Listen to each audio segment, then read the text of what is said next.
Louisiana, and welcome to another edition of Morning Coffee with Big Al and Special T. We're happy to be coming to you from Cypress Street Radio, AOC Community Media's streaming broadcast. Look for us every day of the week. Our 8 a.m. show will start your morning off right. That's right in a good way. Not right as in radical right. We bring you good ideas, good pastimes, and who knows what else. With a progressive flair. Our 7 p.m. stream is a great backdrop for some decaf and peace of mind, and like Al said, and anything else that you can think of. Yeah. So get your beverage of choice, sit back, chill, and enjoy the show. Definitely. It's more fun to enjoy the show than it is to enjoy what's going on right now. I would tend to agree with you on that one. Yeah, it's been kind of weird.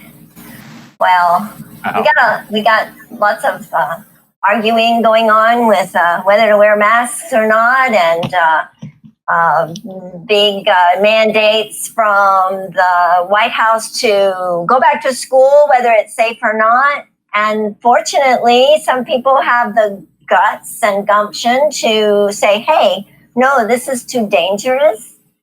There was a teacher, a third grade teacher, who's been, has her soundbite up. It's been hearing it a lot. She said that she really cares about her students and she really does not want to go to school and have her students have to go and attend her funeral, nor does she want to go back to school and have to attend one of her students' funerals. And she feels like the mandate is very much not taking into account the safety of the children, nor the teachers, nor the administrators, nor the children's parents. Or anybody else that they might come in contact with. Or anybody else, you know. I mean, think about what kids do. And, you know, think about like middle school kids, what they do. I mean, that's like the prime time to just do whatever you can, do to upset your teachers. I don't know. I mean, were you the perfect kid in middle school, Al? I guess it depends on the viewpoint. Or which teacher? Which teacher, if it's from me or a coach or other students. I mean, there's a lot of, probably quite a spectrum of variety there. Well, middle school's tough, and there's so much peer pressure, and everybody's trying to find themselves, and I don't think anybody's really happy. I take my hat off to instructors that have chosen middle school as their preferred audience. I didn't even go to middle school. Did you not? No, I went to junior high school. Well, I went to junior high school too. You must not be from Louisiana. I never heard of middle school before I got here. Yeah, but I mean, didn't everybody kind of convert to that at some point? I don't know. I don't think so. I think Florida still has junior high, and I think they break it down differently. I think middle school starts like in the 6th grade, but if you have junior high starts in the 7th grade. Yeah, that's the way it did when. So the elementary school where I went kept the kids all the way to 6th grade. Yeah. And we didn't go to anything different until 7th. And then there was 3 years of that school and then 3 years of high school. Right. But we were grouped, even though we were considered freshmen when we were and everybody's considered freshmen in 9th grade, right? I would suppose if high school starts in 9th grade, that would be correct. No, high school started in 10th grade. Yeah, I guess that's right.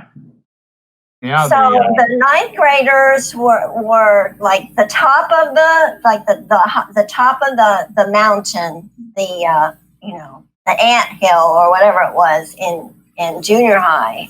Yeah. And then they transitioned, you know, they had all this stuff as far as being in that situation. Then they transitioned into a new school with all the big kids in high school at 10th grade. What, you're saying they weren't seniors in 9th grade or what? No. Really? They were still freshmen. They were freshmen, I think. I mean, how can you be a senior in junior high? You're a junior. You're in the top grade of that. Well, yeah, but I think you could just bully people easier. Well, I was thinking that, you know, we called the 9th graders seniors, but then I went to a private school in 9th grade. Oh. They were doing all the They're zoning. trying to make y'all feel important. Yeah, I'm so hot. they were trying to integrate the schools at the time and busing people all over the place. I mean, even though I was like a mile from my school, they wanted me to go someplace. Am I older than you? A little bit. Yeah, because I know that my school, after it integrated, I think what they did, you know, it's really weird because the Cuban, we had more Cuban immigrants than any other sort of integration, you know. Mm-hmm. They had the big airlift in Cuba in the late 50s. So a lot of Cuban people, and a lot of them were like people were doctors and lawyers who left because they weren't so excited about communism and Castro, you know. Or did you know? Well, I mean, I've heard a lot of things, and you know, as far as the Cubans, that was quite a fiasco, the whole thing. You were a baby. Oh yeah, I was. I mean, I do seem to vaguely recall something about the Cuban Missile Crisis. But, right. All I remember is getting down underneath my desk in the 2nd grade. Yeah. In a little ball and putting your hands behind your neck and your head like a turtle under your desk. I don't know. I guess that was if the ceiling fell in, we would be protected by our desk. Yeah, I guess. Because the missiles, then I don't think the missiles would have had like warheads on them where they exploded. I think they just would like be bombs that would drop. Well, I don't know. I thought it was nuclear attack preparedness drill, but well, a lot of good that would have done. Yeah, that's what we always used to say. I think we had something like you know, not a real encouraging idea of what good it would do. I'll put it like that. But, I don't think they told us much. I just think they made us go through the exercise. But when I look back and I think about I very distinctly remember my classroom. We had a fairly new school, and we had wings that were like strips of classrooms all down one corridor. And we had about 3 or 4 of them. And I think that the babies were in the front and the bigger kids were toward the back. And so the 5th and 6th graders got the back row. And the 4th graders got the middle kind of row. The 3rd graders, a lot of them got to go in portable buildings. And the first and the really young ones were like right in the front. And And we had jalousies all, you know, jalousie windows. I wonder if everybody knows. We probably have a very older listening audience. Well, those the one that you cranked out? Yeah. Well, sometimes you could just roll them and then they would open. They do like a pivot and Right. open. Well, And they were kind of like two doors. I mean, as I recall. well, maybe some of them were like doors, but ours weren't. Ours went from being closed, where the rain wouldn't come in, to being out, where if the rain hit, it would roll down, because we had lots of rain in Florida. So I remember something to that effect as far as. And they had a nice eave over there. So if some kid was really bad, like okay, Dan Summer, I'm talking about you. If you're listening, you would be put out in the back where the jalousies were with a picnic table and sit by yourself, and everybody would, you know, ignore you. Or if you were like this guy, Dan Summers, you would be a clown out there and everybody turn around and start laughing. You get in so much trouble. Yeah, we had some good times back then. I mean, as far as, you know, what you could get away with, and I think the times were a little bit nicer then. Yeah, I mean, you know, the excitement was the day was the clown of the class being kicked out and sitting on the back patio with the picnic bench. Also, we got to, when we were little, we got to stand in the corner or sit in the corner. That's what happened. If you sat in the corner and you were still bad, you got put outside. Yeah, that was, I don't think we had any dunce hats, but. We did. We had dunce hats. I remember too, I got stuck in the corner one time, and I got stuck in the corner because I was talking to this little guy that I had a crush on. Yeah. And he got put in the corner too. Bless you. Corona. Yeah. So we would be like doing hand signals across the room. I think that was first or second grade. That's pretty pitiful. Oh, I don't know that I'd say that. But, you know, your fan is making some. Are you am I causing wind in the microphone? Yeah, you're creating some. Certainly felt good. Oh well. Yeah. Oh, I have air conditioning in my house. I don't know. That's Well, I do too, but I'm being really, really, really prudent. Yeah. Or frugal or something. Yeah, frugal, I suppose, would be one word. Of course, I also have an overhead fan too. I do. It's spinning. Do you hear that also? No, I can't hear that. I'm just. Oh, good. You see something rippling in the background? Barely. Maybe a little bit. Maybe those flags a little bit. I don't have it going on high speed. That's just sort of a very slow squeak. Yeah. Oh, but anyway, as we were talking about middle school and kids in general, it's going to be very difficult to start school up. I mean, I just can't imagine. Well, you know, these people that say, yeah, you have to start school up. I mean, I would say, okay, but every one of y'all has to pick a class, and you have to go in that class and stay there along with the kids for at least 1 week. And, you know, I mean, it's like a little cartoon or meme or whatever I have that has the guy and he says, some may die, but I can live with it. Okay, that's funny. But, you know, but then you have the people, the anti-maskers.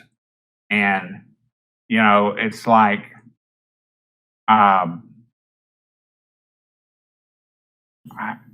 it's hard for it's hard for me to get that line of thought. I mean, how it is, to inconvenience yourself a little bit for 20 or 30 minutes to go into a store or something like that, when you're basically, and I'm sure people can say, "Oh, masks don't work" and all that, and it's I guess that's why surgeons and medical personnel and all that have been wearing them. Right. Well, some lady in a store the other day, she was doing that thing with her nose hanging out, and I tell people that if your nose is hanging out of that like that, you're defeating the purpose. I've also tried mentioning to people that if you need a visual connotation of what you're doing when you think you're not doing anything, and you're not blowing your nose, you don't have any moisture apparently coming out profusely. But if you think back to when it's freezing and you consider the visual of how when you're just breathing normal, you can see the air. It doesn't just stay around your head, it goes out. And that's happening all the time, whether you see it or not. It's just that when it's cold, you can see the steam from the change in temperature. Right. Mm-hmm. So if people will realize, that comes out of your nose and your mouth. It comes out of your mouth when you talk, comes out of your nose if you're breathing through your nose. So it seems like and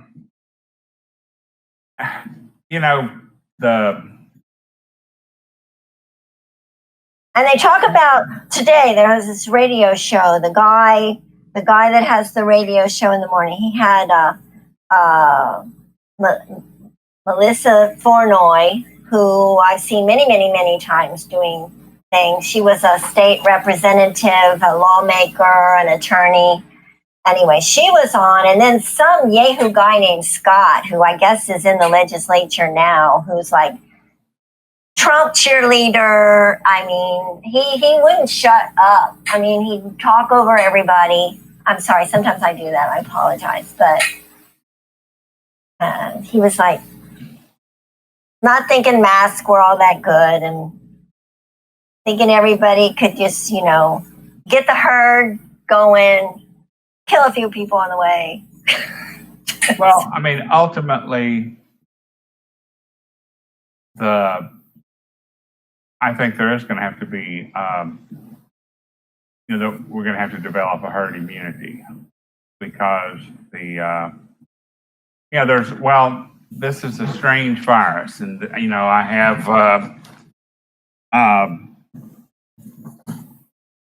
I had a doctor friend of mine, a doctor in her group had to go home and isolate because she tested positive. Another tech, they're waiting on the test for her. So, it's a real thing. And it is real. Yeah. Go ahead. And with regard to the herd idea, there have been statisticians who have cranked out the numbers. And the thing is that the number of deaths it will take to get to that point is too high. And the medical community says it's not an acceptable number to sacrifice. 3 million and something, I guess. It's just, it's awful. I don't want to be one of those. I had a panic yesterday. I don't know why. I was noticing that I was taking my temperature, and it was like going up. And I was like, I kind of panicked. I called my nurse on the line. I said, okay, let me know what happens. You know, what are the signals? You know, when do you go to the doctor? But anyway, luckily it started going back down. I don't know. Maybe I was watching a show that was stressful and it made my temperature go up. Well, your temperature definitely fluctuates throughout the day. Mm-hmm. And from what I guess, I could say learned, but, I guess the way it seems to me with the information I've been going over for a long time, most of this lifetime, I guess, but particularly more recently that, if you're 98.6 or 99, that's somewhere in that range is a fairly good range. But, if you tend around 99, I mean, it's like, that means it's a reflection of your metabolism. Right. And the, I think there's a lot of misconceptions about temperature and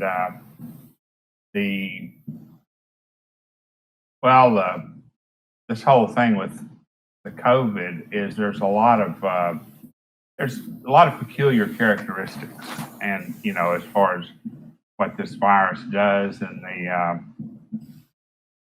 it's something that it seems to be a new virus. I mean, it's so that's what they say. Yeah, well, I mean, and that's with the novel,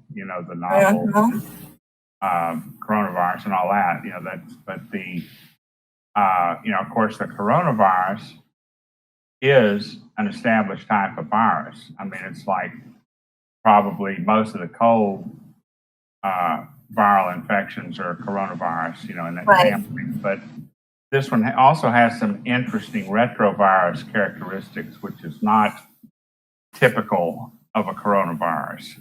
So it's it's pretty strange, and the how it occurred or how it came to be. Also, a fair amount of debate on that. But the herd mentality. I mean, it may. It may be that a lot of people will have to die. I mean, I don't know, because already it's a bunch of people. 130, 140,000 by now, something like that. That's, I don't know, we're spiking again, Well, yeah, I mean, what did anybody expect? Yeah, especially here. Are we the worst? We are now. I think it's kind of a race between us and Lake Charles area. Oh, you mean like within the United States? But I'm saying the United States is the worst, and then Brazil, or whoops, we're gonna put that down. Well, I'm not sure. I mean, I think we're running neck and neck with Brazil, but I'm not sure exactly what the stats are, in both countries. But the in the United States, I mean, we're at the top of the list along with Arizona and Florida. And, you have these people that, I don't understand what it's like we want, well, I think masks are a good thing, but, we want the freedom to choose, And, the mask, really, it's not so much for protecting the person that's wearing it, it's for protecting other people from the person that's wearing it in case they are shedding the virus and they're unaware of it, which can definitely happen with this virus. So we don't know really whether Jeff Landry was wearing a mask or not, but he's got COVID now. Probably not. I mean, if I were guessing, but he's, it's like, I can't help but wonder. I mean, and I don't think I have talked to some people, and actually, surprisingly in some cases, about the mask thing. And I understand, I mean, if you're a medical person and you're having to wear stuff for 8 hours a day, yeah, that's no fun for sure. Right. Particularly if it's an N95, because Because they're very uncomfortable. well, yeah, and they do restrict the, they do have an effect on people's oxygen levels and carbon dioxide levels and stuff like that. So does mine. What's that? My mask that I made restricts my oxygen level. Yeah. Probably why I didn't get it when I went to see my friend who had corona. I didn't know she had it. She didn't know she had it. Yeah. But it was before she had the symptoms, and she went on a Tuesday to check, and she was positive. And I think I went and saw her on a Friday, maybe even that Monday. Yeah, that would be a prime transmission period. Yeah, and I went ahead and quarantined myself for 14 days, but my temperature never went up. Yeah. So I think I'm clear. But I've still been wearing my mask around people. Well, I mean, that's the thing, is you just really don't know. I mean, necessarily. I mean, you might know and you might not. And I don't see, I mean, you think people could have a little consideration for their peers, right. fellow man. You can get information from LCG. If you call City Hall, those 291 numbers, they'll let you know where you can go and get a test. As summer activities and some sports begin to ramp up, it's important that every member of our family is safe as we continue to battle COVID-19. Parents, set a good example for your kids by wearing a mask and keeping 6 feet of distance from others. Show them what it means to be a good neighbor. With cases on the rise across Louisiana, it's especially important that we follow the mitigation measures that have been put in place. Our actions now will determine what we're able to do in the fall. Everyone has a role to play in slowing the spread of COVID-19. Stay safe, and God bless.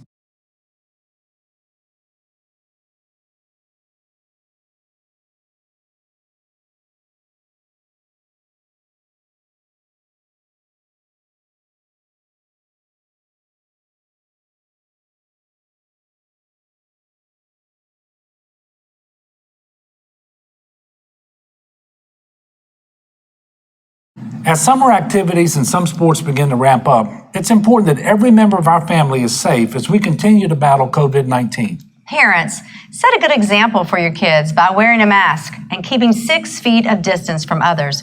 Show them what it means to be a good neighbor. With cases on the rise across Louisiana, it's especially important that we follow the mitigation measures that have been put in place. Our actions now will determine what we're able to do in the fall. Everyone has a role to play in slowing the spread of COVID-19. Stay safe. God bless. All right. And we've got this South Star urgent care centers popping up everywhere.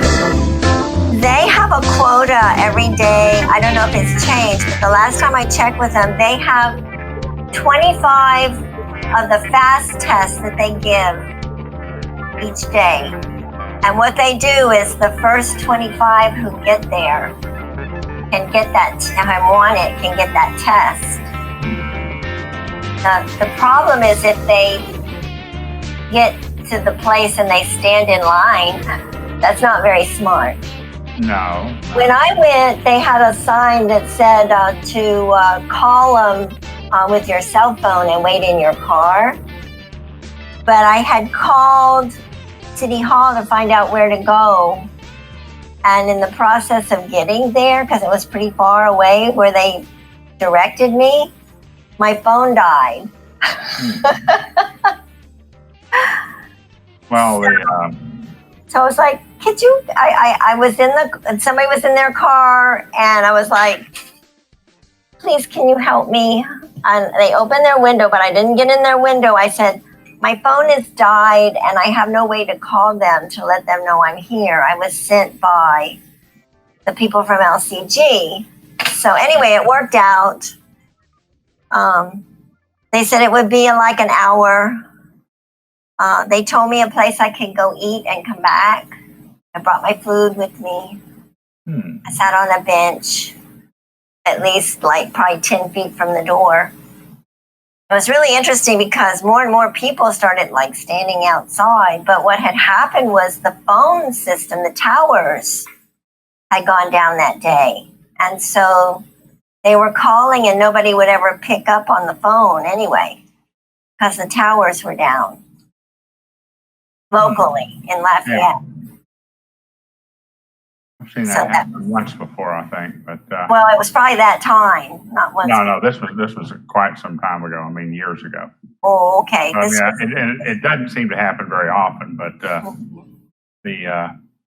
although I have been having, I think, more problems than usual with my internet. That's another story. Me too. It just like turned off, and my friends were trying to call me. They couldn't get through, and then I realized it was saying I had no internet. Oh yeah, I've had a lot of that lately. Way too much. But maybe Maybe the people who run the internet have coronavirus. maybe the freedom fighters are protecting our freedom from Oh, the internet. yeah. I understand about wanting to have your own personal rights and all that, but the thing is, to me, the Constitution is designed to make it a better place for everybody, not just each individual separately. Although, in a sense, if each individual has more rights, then everybody should have more rights as a group. But then there are sometimes you have to, it's a focus thing. Are you gonna Is it focus put or your balance? right? Is it focus or balance?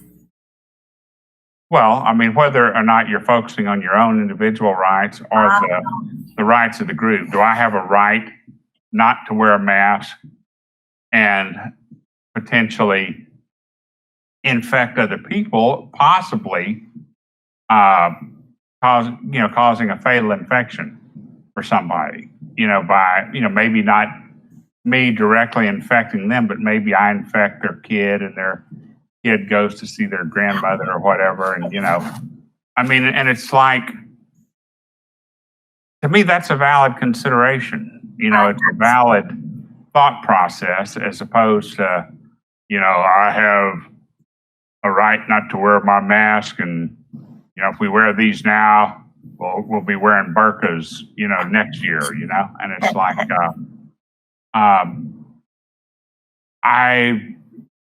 it's hard for me to see the reasoning sometimes. I mean, it's like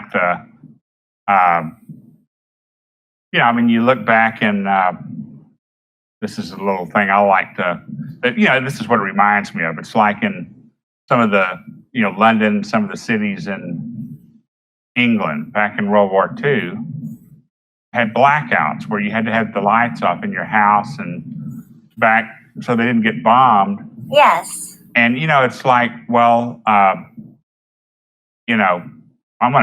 have the right to have my lights on. And I would imagine you'd have some neighbors that would be happy to come over there and set you straight. Because, yeah. But, they didn't seem to have that much problem. I mean, it's like, yeah, it's probably a good idea not to illuminate our target, illuminate our house as a target for night bombing. So, I mean, I don't know. Some of these people make me wonder. Well, we still got the census is still going on, and the census, the 2020 census. Oh yeah.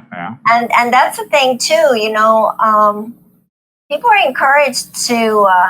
Now there was some mention at a meeting I was at the other night. And when I say I was at a meeting, I was attending a virtual meeting from this seat right here. Yeah. And it was mentioned that the census continues on through the 31st of October. Okay. And Lafayette's been hanging in there at about place number 6. We've gone up to about 56%, I think, as far as our response rate. But I was told that those people who submitted their paper surveys, that they're starting to process those now. So we may have a much better, we may have a much better participation rate, I hope. You know, when they start. We did. Yeah, I'm hoping it'll be pretty good since right at this point, I guess the online things have been clocking in past over 50%. Yeah, well, that's the way I did mine, because I mean, you know, when I did it the easy way. Yeah, well, I tried to do mine all sorts of ways. I'm trying to think if I mailed anything in. I tried to do it online and it didn't work. Oh, really? It would freeze up at the point when I talked about how many people were in my house. Yeah.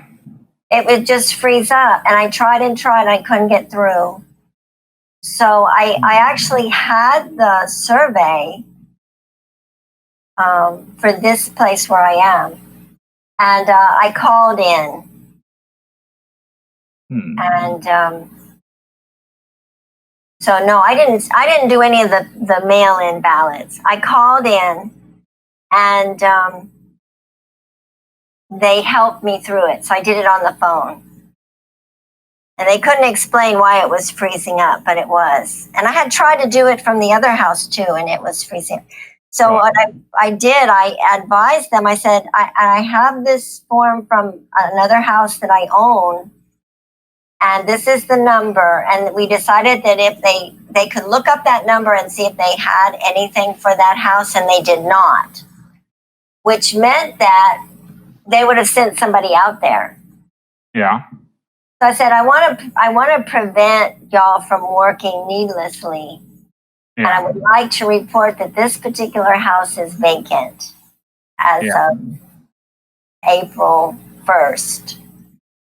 And so, and I found out that the person who was just staying with me and left on like the 30th had already turned in some sort of a survey for wherever she was at that time. So all that was covered. Nobody's going out to this house that's vacant trying to find somebody there to answer something. So I think that's a good thing. I prevented some extra work and more cost to taxpayers, less cost to taxpayers, because not, you know, those people get paid to go out there. Yeah. They're on a clock. They get paid. Yeah, that's, I wasn't thinking it was a volunteer thing. It's not. They get paid. They do, you know, put their name in. I was a census person for 2010, and I was going to try to help because I figure since I'm almost bilingual that I could help, you know, more than normal by you know, being able to go to those people who might only speak Spanish and sort of, you know, give them a certain level of comfort. But when this coronavirus thing came and I hadn't filled out the form yet, I was like, I'm not going to do it. I'm sorry. I got selfish. I didn't want to put myself at risk. Yeah. Well, I think that thought crossed my mind too. I mean, you know, there's a lot of things that can be done online, and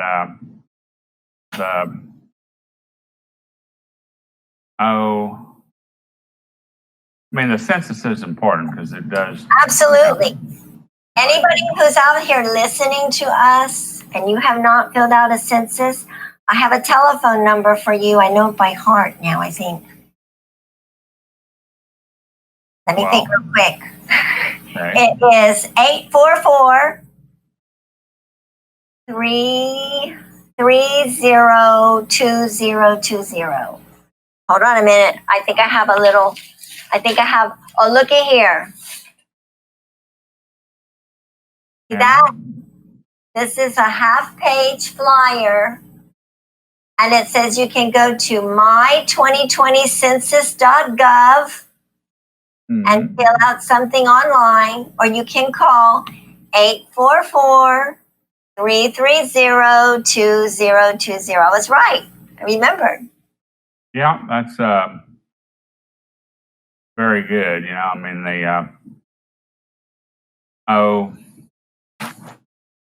well, I mean, you know, it depends on the number of representatives the states, you know, the individual states get, the amount of money we get. I mean, there's just a lot of things that, you know, happen in the governmental structure that are a result of the census.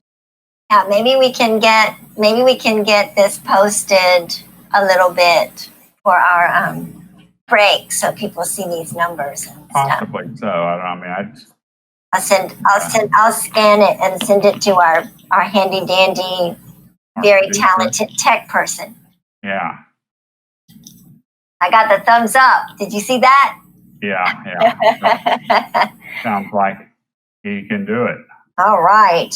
So we'll do another PSA for the census. Yeah. Doesn't hurt to keep reminding people. Right. You know, we had elections finally. The outcome has not yet been commissioned by the Secretary of State. Oh, really? So that the results are not totally official yet, but they will be. They're supposed to be possibly this coming Monday. Oh, really? Yeah, after this weekend. And at that point in time, after their commission, then it's like the official count. Okay. And then those people who have been elected need to take their oath of office, where they swear to follow the rules and represent the people. That would be a nice idea. That always happens for committee members, both the state central committees and the parish executive committees. They're all take an oath of office or an oath of representation. You know, committee members are not considered public officials. They're not considered elected representatives. They're workhorses for the party. Right. That's kind of like the DNC stuff, and where they don't really have to follow the rules. They can pick who they want to. Yeah, but they're supposed to. If they pledge, they're supposed to honor their pledge. Well, I mean, there's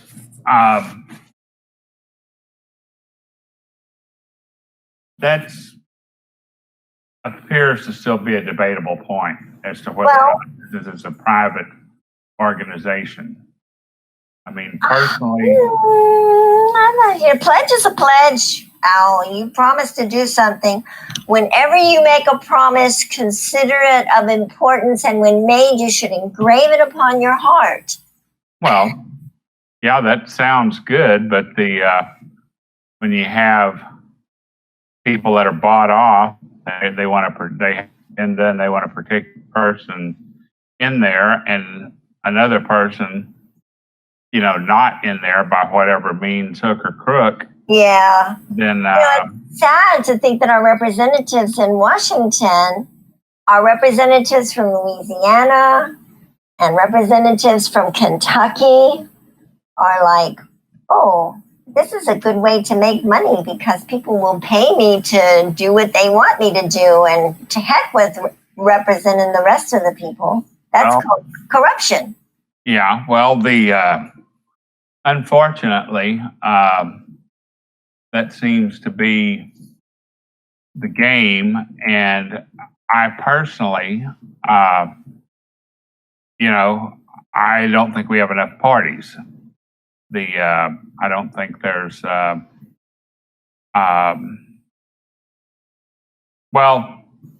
for one thing, there are parties, they just don't.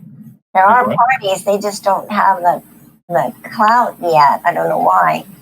Well, yeah, that's because I mean, it's apparently, and I haven't studied it real oh, I couldn't tell you. I couldn't give you a good explanation as to why. But what they say, it's very difficult to get another party in the running, so to speak. I mean, because of whatever rules. I don't really know what the deal is, but Probably some of this. well,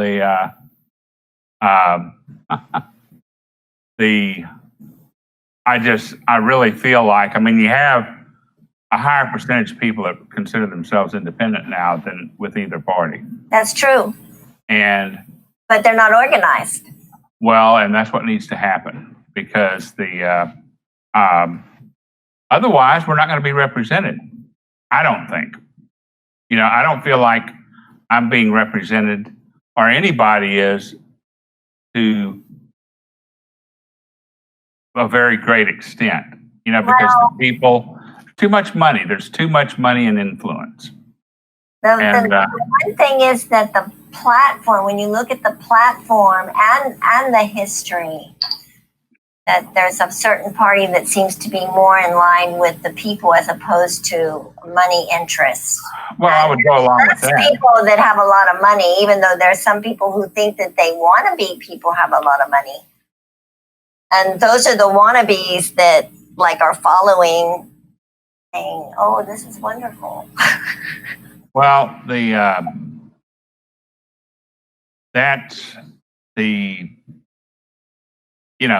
I don't want somebody that I'm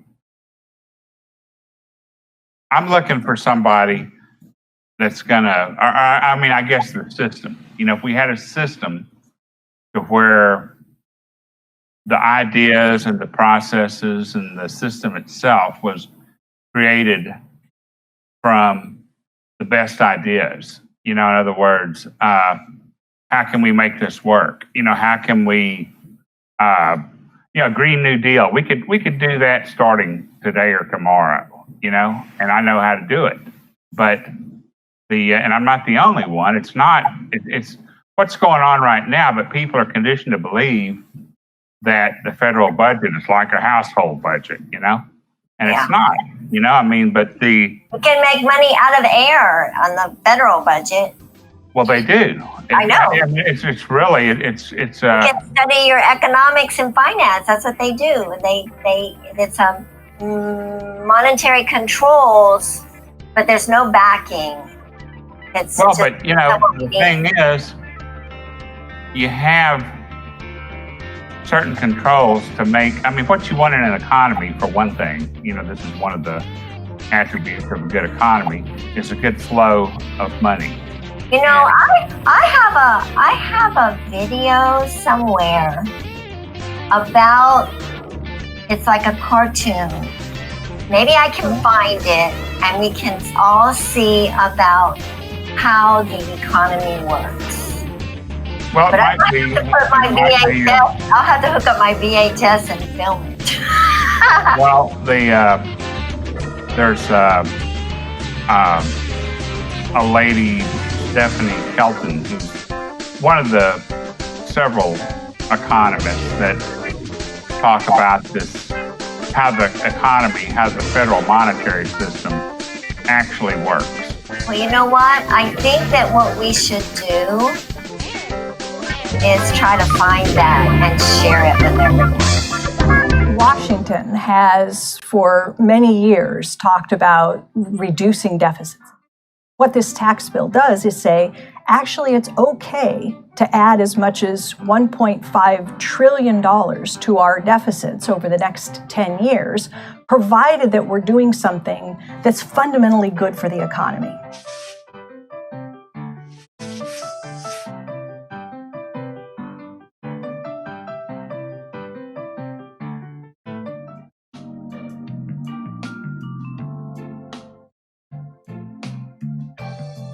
The deficit is the difference between how much money the government spends into the economy in a year and how much it takes back out of the economy in the form of collecting taxes.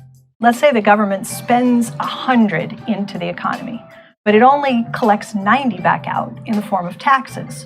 So we label that a government deficit. The part of the story that a lot of people tend to miss is what's happening in the rest of the economy. Because if the government puts 100 in and it only takes back 90, it means somebody's getting left with an extra 10. If you're in the bottom 80% of the income category in this country, you're likely facing not tax cuts over time, but tax increases. The benefits go overwhelmingly to those in the top quintile, the top 20%. And if you want to do really well, you need to be in the top 1/10 of 1%.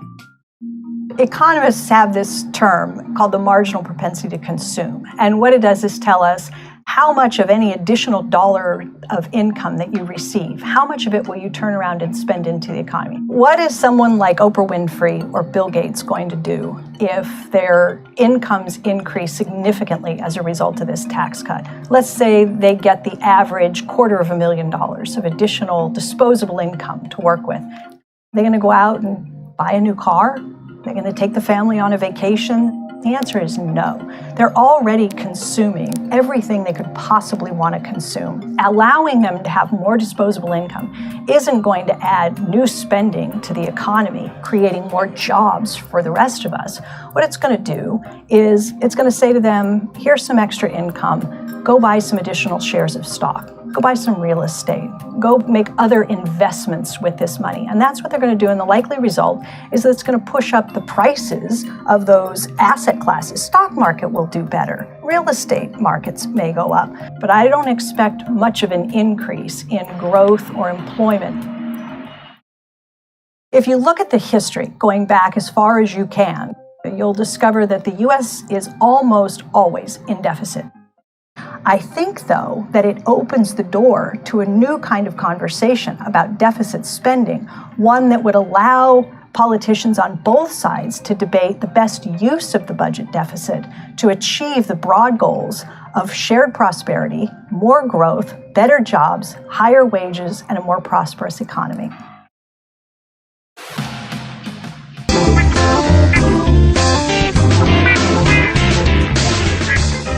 Well, I mean, she just published a new book, with the Okay. We're not promoting her book. We're just saying that it's a good read, right? Right. If you don't go out and buy it, you can check it out at the library. Maybe, I don't know, but it's on the New York bestseller list now. Okay. Eventually it'll be at the library. The library, our library is really good. Oh, I they like are. the library. For that socialist thing that, Yes, all those they're getting people so that think- socialist that they're doing away with fines. And with that, we say, go to your support your public library. Yes, definitely. Okay. Da da da da.